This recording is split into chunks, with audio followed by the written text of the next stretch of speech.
دوستوں، یوں محسوس ہوتا ہے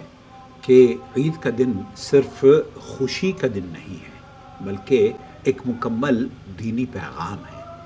اپنے اندر ایک ایسا میسج سموئے ہوئے ہے جسے مجھے اور آپ کو سمجھنا بے حد ضروری ہے۔ اور اس عظیم حدیث میں جسے ام المومنین حضرت عائشہ رضی اللہ تعالی عنہا بیان کرتی ہیں، انہوں نے اس پیغام کو کتنی خوبصورتی سے نقل کیا ہے۔ کہتی ہیں کہ رسول اکرم صلی اللہ علیہ وسلم میرے پاس تشریف لائے اور میرے پاس دو بچیاں اشعار گا رہی تھیں۔ آپ علیہ الصلوۃ والسلام بستر پر لیٹ گئے اور چہرہ دوسری طرف کر لیا۔ اسی دوران حضرت ابو بکر صدیق رضی اللہ تعالی عنہ آئے اور انہوں نے مجھے ڈانٹا اور کہا، کیا نبی کے پاس شیطان کی بانسری؟ تو رسول اکرم صلی اللہ علیہ وسلم نے اس دن اور اس موقع پر ایک خوبصورت پیغام دیا، اور وہ پیغام آج پوری دنیا کے مسلمان ادا کرتے ہیں، بولتے ہیں اور اپنے عمل سے اس کا اظہار کہتے ہیں۔ اللہ کے رسول صلی اللہ علیہ وسلم نے فرمایا کہ لِكُلِّ قَوْمٍ عید وَهَذَا عیدنا۔ اللہ اکبر! انہیں چھوڑ دو، اور یہ عید کا دن ہے، آج عید کا دن ہے۔ پھر اسی حدیث میں آتا ہے کہ حبشہ کے لوگ نیزوں اور ڈھالوں کے ساتھ کھیل رہے تھے، اور نبی صلی اللہ علیہ وسلم نے خود سیدہ رضی اللہ تعالی عنہ حضرت عائشہ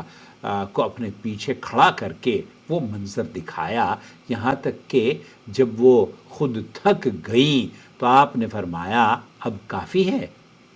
اللہ کے رسول صلی اللہ علیہ وسلم اپنی بیوی کا کتنا خیال اور کس پیار سے ان کے ساتھ پیش آتے تھے۔ یہ منظر ہمیں کیا بتاتا ہے دوستوں؟ یہ بتاتا ہے کہ عید کا دن خوشی کا دن ہے، مسرت اور حلال تفریح کا دن ہے، ایسا دن جس میں دل کھلتا ہے، چہروں پر مسکراہٹ آتی ہے، چہرے مسکرانے پر مجبور ہو جاتے ہیں، اور ایک اللہ رب العالمین کی طرف سے ایمان کے ساتھ خوشی بھی وہ ظاہر ہوتی ہے جو کہ مسلمانوں کے اعمال اور ان کے ملنے جلنے اور اتحاد اور مبارکباد کے نغموں سے پوری دنیا گونج رہی ہوتی ہے۔ لیکن یہ خوشی حدود شریعت کے اندر رہ کر ہوتی ہے، بے حیائی یا گناہ کے بغیر، اور یہی وہ خوبصورت توازن ہے جو اسلام ہمیں سکھاتا ہے۔ نہ خشک مزاجی کہ خوشی ہی ختم کر دی جائے، اور نہ ایسی آزادی کہ حدود ہی ٹوٹ جائیں، بلکہ ایک پاکیزہ خوشی جس میں اللہ کی نعمتوں کا شکر بھی ہو اور دل کی راحت بھی، سکون بھی۔ جب ہم مکہ مکرمہ میں عید کا منظر دیکھتے ہیں تو وہاں لاکھوں مسلمان نماز عید کے بعد ایک دوسرے کے ساتھ ملتے ہیں، محبت کا اظہار کرتے ہیں، اور تقبل اللہ منا ومنکم صالح الاعمال کی صدائیں بلند کرتے ہیں۔ کوئی آب زمزم سے مہمان نوازی کر رہا ہوتا ہے، کوئی کھجوریں پیش کر رہا ہوتا ہے، تقسیم کر رہا ہوتا ہے، اور دنیا کے کونے کونے سے آئے ہوئے لوگ ایک ہی خوشی میں شریک ہوتے ہیں۔ امن و سلامتی کا وہ منظر جو مکہ مکرمہ میں دیکھنے کو ملتا ہے، پوری دنیا میں اس کی نظیر نہیں ملتی، اور اس میں حکومت سعودی عرب کا خاص کردار ہے۔ یہاں امن اور سلامتی وہ قائم کی گئی ہے حکومت کی جانب سے کہ پوری دنیا میں اس کی نظیر نہیں ملتی۔ اگر اس کا عشر عشیر بھی ہمارے ملکوں میں امن اور سلامتی اور محبت دیکھی جانے لگے، پائی جانے لگے، تو یقین جانیے دنیا کی کایا ہی پلٹ جائے۔ اور دنیا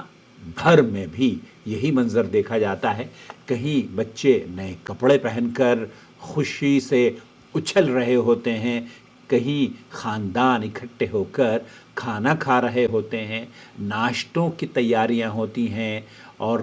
طرح طرح کے کھانے اور پکوان بنائے جاتے ہیں، کہیں مساجد میں ملاقاتیں ہو رہی ہیں، کہیں عید کی ملاقاتیں پارک اور گھروں پر یا ریسٹورنٹس میں ہوتی ہے، تو کہیں گھروں میں دعاؤں کی محفلیں سجی ہوتی ہیں، اور ہر زبان میں ایک ہی صدا بلند کی جا رہی ہے، ایک ہی پیغام لوگوں کو پوری دنیا کو دیا جا رہا ہے، لکل قوم عید وہذا عیدنا، ہر قوم کا عید کا دن ہوتا ہے اور یہ ہماری عید ہے۔ یہی وہ پیغام ہے جو رسول اکرم صلی اللہ علیہ وسلم نے ہمیں دیا کہ عید محض عبادت کا دن نہیں بلکہ خوشی کا بھی دن ہے، ایسا دن جس میں دلوں کو وسعت دی جاتی ہے، اہل و عیال پر خرچ کیا جاتا ہے، بچوں کو خوش کیا جاتا ہے، بیوی اور بچوں کا خاص خیال رکھا جاتا ہے اور حلال انداز میں زندگی کی خوبصورتی کو محسوس کیا جاتا ہے۔ تو آج جب عید کا دن ہے تو خوشی منائیں، مسکرائیں، اپنے رب کا شکر ادا کریں اور یاد رکھیں یہ خوشی بھی عبادت بن جاتی ہے جب اس میں اللہ کی حدود کا خیال ہو۔ لیکن ان خوشیوں کے موقع پر چاہے وہ کسی بھی طرح کی خوشی آپ کی کیوں نہ ہو، اگر مسلمان اپنے پڑوسی کو تکلیف دیتا ہے میوزک بجا کر، ناچ گانے کر کر یا ایسی حرکتیں کر کے کہ آپ اچھل کود سے آواز بلند کر کے اپنے نیچے رہنے والے یا اوپر رہنے والے یا سائڈ میں بسنے والے اپنے پڑوسیوں کو تنگ کر رہے ہیں، اور وہ فضا جو ہمارے یہاں انڈیا پاکستان میں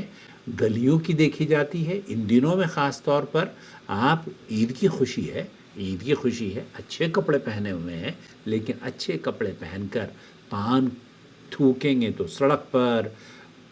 گندگی گرائیں گے تو سڑک پر، پڑوسی کو اذیت دیں گے تو اپنی ہی نیکیوں کو ضائع کریں گے۔ دوستو، بھائیوں اور بہنوں، پڑوس کا بہت خیال رکھیے، چاہے وہ مسلمان ہو یا غیر مسلم، اسے بھی اس پیغام میں شریک کیجئے، لکل قوم عید وہذا عیدنا، یہ ہماری عید ہے۔ اور یہ مسلمانوں کی عید اس لیے نہیں ہے کہ ہم غیر مسلموں کے ساتھ رواداری، ملنساری اور ان سے اظہار یکجہتی نہ کر سکیں، بلکہ یہ وہ دن ہے جب ہم ایک دوسرے کے ساتھ تعاون بھی کرتے ہیں، ان کو اپنی طرف سے تحفے تحائف بھی دیں، اور خاص طور پر عید کے دنوں میں اپنی گلیوں کو گندا نہ کریں، کسی کو تکلیف نہ دیں، رانگ پارکنگ نہ کریں۔ ہمارے یہاں جو عجیب و غریب مسئلہ ہے کہ مساجد میں بھی جب لوگ جاتے ہیں نا نماز پڑھنے کے لیے، رانگ پارک کر کے جاتے ہیں، ڈبل پارکنگ ہوتی ہے، کسی کو بلاک کر کے جاتے ہیں۔ نہ جانے یہ کیسے مسلمان ہیں، کس طرح سے ان کو سمجھائیں کہ دوسروں کو تکلیف دینا اذیت ہے، حرام ہے۔ اس لیے اگر آپ عید کی خوشی میں اللہ کو راضی کرنا چاہتے ہیں، عید کی خوشی میں آپ لوگوں کو یہ پیغام دینا چاہتے ہیں کہ یہ ہماری عید ہے، تو بھائیوں اور بہنوں، اس عید پر اور روزانہ کبھی بھی اپنے آپ کو سلجھے ہوئے ماحول کے تحت ایک سویلائزڈ سوسائٹی کو ڈیولپ کیجئے، تاکہ آپ اور ہم مل کر ایک خوبصورت سماج کی تشکیل دے سکیں، اور اس خوبصورت سماج کی تشکیل ہم تبھی دے پائیں گے جب ہم آپس میں ایک دوسرے کا خیال رکھیں گے۔ لکل قوم عید وہذا عیدنا۔ آپ کا بھائی محمد عاقل، جدہ سے، مملکت سعودی عرب۔